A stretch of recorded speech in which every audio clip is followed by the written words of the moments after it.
Conduct disorder is a psychological disorder diagnosed in childhood and adolescence that displays itself through recurring behavior whereby the basic rights of others and the basic norms of others are violated. Refers to a group of emotional and behavioral problems in children and adolescents. Onset of the disorder is not limited to a specific age group, but manifestation usually occurs between childhood and adolescence, and in some instances it might continue into adulthood. Children and adolescents with this disorder have great difficulty following rules and behaving in a socially acceptable manner. They display aggression towards people and animals, verbally and also physically. They also damage property.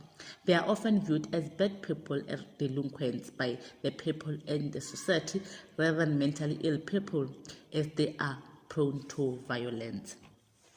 There are 4 types of conduct disorders, and these disorders vary in terms of the degree of socialization and aggression. They are namely the under-socialized, the socialized, the aggression type, and also the non-aggression type. They are under-socialized, they are highly superficial and have one-sided relationships.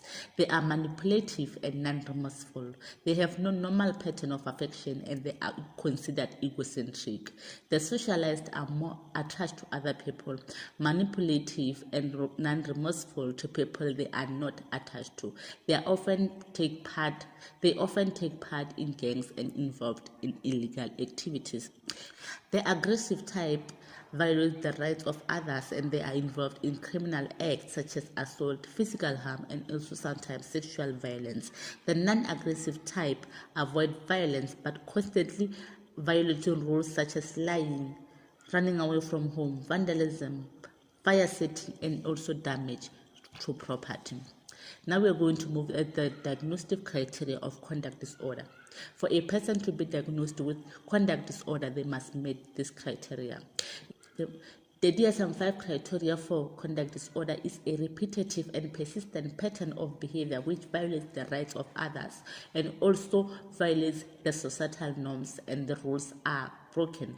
The symptoms of conduct disorders fall into 4 main dimensions, and for a person to be diagnosed with conduct disorder, they must have symptoms within these 4 main dimensions, which is number 1, aggression to people and animals, number 2, destruction of property, number 3, deceitfulness or theft, number 4, serious violation of rules.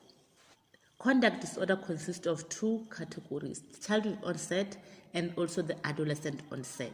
The childhood onset starts before the age of 10. The adolescent onset starts between the age of 10 and 18.